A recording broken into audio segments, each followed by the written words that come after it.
देखो, सबसे पहली बात हमारी कमजोरी क्या है? हम परेशान हो जाते हैं। संसार में देखो तो परेशान, परमार्थ की तरफ देखो तो हम परेशान हो। ये हमारा आदत स्वभाव बन गया परेशान होना। थोड़ा सा धैर्यवान बनो, गंभीर बनो। कोई भारी से भारी विपत्ति में परेशानी स्वीकार करके विपत्ति से थोड़ी निकला जाता। सुलझो, ठीक है, ये विपत्ति आई, समस्या आई, इसका समाधान होगा। ऐसा थोड़ी कि हमें नष्ट कर देगी। अगर अभी हमारी बड़ी हानि हो जाती है, हम कल इससे बड़ा लाभ प्राप्त कर सकते हैं। हमको एकदम बिल्कुल गंभीर रहना है, इतने कमजोर नहीं बन जाना।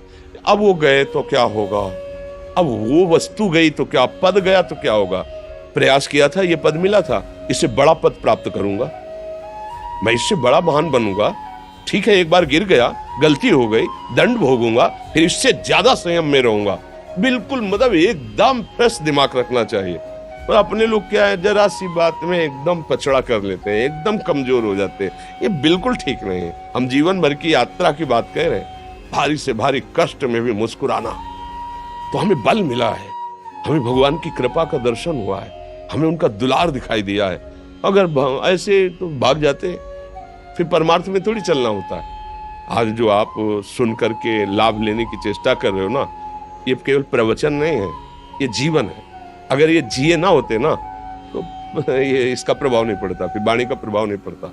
हम इसीलिए कहते हैं, जैसे आप लोग एकदम परेशान हो जाते हैं जब बोलो, क्या हमसे ज्यादा परेशानी होगी? दोनों किडनी खराब, दवाई लाने के लिए पैसे नहीं, पानी रखा है हम उठ के पी नहीं सकते, भीषण शरीर में कष्ट, भीषण बुखार, क्योंकि किडनी फेल, जरा में बुखार, खाने को क्या, रोटी मांग के लाओ। अगर वहां सब्जी मिलती है तो लाल मिर्च ऐसी पड़ के मिलती थी कि वो पा नहीं सकते थे। आप सोचो, पानी लाना है तो मुझे लाना है, पीना है तो मुझे पीना है। अगर मैं हारता तो कहां पहुंच जाता, क्या स्थिति होती? नहीं, मरना है, पर कदम पीछे। कोई दिन ऐसा नहीं जिस दिन सेवा ना की हो, जिस दिन सेवा ना गए हो। गुरु जी की सेवा में जाना है, पहले अपने को स्वस्थ साबित करना है, नहीं वो सेवा नहीं लेंगे। तुम बीमार हो, तुम कष्ट में हो, ऐसे उनकी दृष्टि परेशान थे, उनकी सेवा की, आके लेट गए। फिर हिम्मत की, अपनी श्री जी की सेवा की, मधुकरी नहीं गए, 3-4 दिन भोजन नहीं गए, पर सेवा नहीं छोड़ा, दिनचर्या नहीं छोड़ी। और उसका प्रधान कारण संयम, ब्रह्मचर्य, भगवत आश्रय, नाम जप, कभी हारने नहीं दिया। अभी भी थोड़ी देर बाद डायलिसिस शुरू हुआ, हारने, आपको हारे हुए नजर आ रहे हैं। शरीर में पीड़ा है, किडनी फेल है, ऐसा थोड़ा हम स्वस्थ बैठे हैं, पीड़ा है, बार बार प्यास लगती है, थोड़ा थोड़ा पानी मिलता है, लेकिन हम आनंदित हैं, हम प्रसन्न हैं। हम लड़ाई में हारे नहीं हैं, ना हारेंगे, हम जीत चुके हैं। हम अपने मालिक के भरोसे में अपना सब बात, तो वो ये हम अपनी बड़ाई नहीं बता रहे, हम आपको बता रहे समस्या। सोचो, तुम्हारे पास तो माँ है, भाई है, बहन है, परिवार है, कोई ना कोई तो है ना। मेरा किसी ने कभी जीवन में ध्यान भी नहीं दिया। क्यों? बचपन से बाबा जी बन गए, किसी से प्यार नहीं, किसी से संबंध नहीं, कोई जानकारी नहीं, हम कहाँ हैं, वो कहाँ है, किसी से कोई मतलब नहीं। अच्छा, जवान साधु कौन श्रद्धा करे? कभी गांव जाने की हिम्मत नहीं पड़ती कि रोटी मांग ले, पता नहीं लोग क्या सोचेंगे, क्या भावना कर ले। हम दरवाजे पे खड़े हैं, क्या कैसी भाव, जो हमारे सामने आकाश वृत्ति से आया यौवन अवस्था में, वही पाया, अन्यथा भूखे रह गए। जब हम हर समय अपने को विवेक के द्वारा सावधान रखे तो हम कभी निराश नहीं हुए, कभी उदास नहीं हुए, कभी ऐसा नहीं लगा कि यार हम दुखी, कभी नहीं लगा। उसी का फल है कि उस सुख का संकेत मिल गया जहां दुख की निशानी भी नहीं, वही उसी के बच्चे हो। हम सब उसी धातु से बने हुए हैं। हम इतना क्यों परेशान हो जाते हैं? हम ये देखते हैं, अपने लोग थोड़ी बात बिगड़ गई परेशान, नहीं बिगड़ी तो बिगड़ जाने की संभावना में परेशान है। आज सुख है, लेकिन कल सुख छिन जाएगा तो हम आज के सुख में सुखी ना होकर कल के दुख की आने की संभावना में हम भयभीत हो। मतलब क्या हमारी सोच रह गई? हमको इतना बलवान बनना है कि सुख और दुख दोनों हमको छू न सके। भारी से भारी सुख की व्यवस्था है तो अहंकार नहीं, हर्षित होकर किसी का अपमान न करे कि हम धनी, हम पदाधिकारी, अमुक।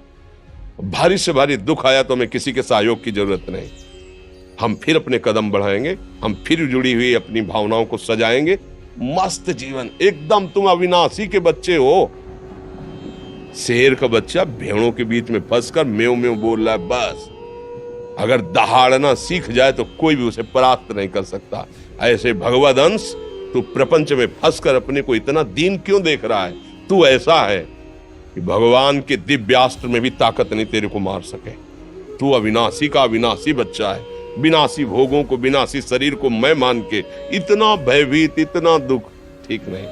ये सबके लिए, केवल एक के लिए नहीं। आप समझो, आप लोग सोचते हैं हम गृहस्थ होकर भला ऐसी स्थिति कैसे। जनक जी सुखदेव जी के गुरु हैं और राजा हैं, महल है, रानियां हैं, नौकर है, चाकर।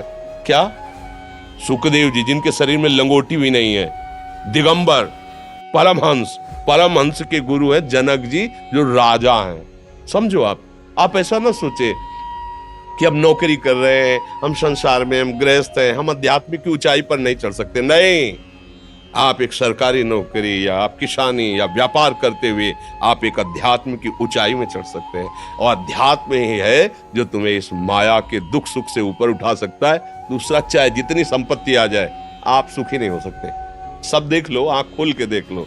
अध्यात्म ही है जो तुम्हें हर कष्ट सहकर मुस्कुराकर जीने का रास्ता बता देगा कि आप आनंदित हो जाओगे। कुछ नहीं बिगड़ा। अध्यात्म है तो कुछ नहीं बिगड़ा, अध्यात्म नहीं है तो कुछ नहीं बना, कुछ हाथ नहीं लगने वाला। वीडियो देखने के लिए धन्यवाद।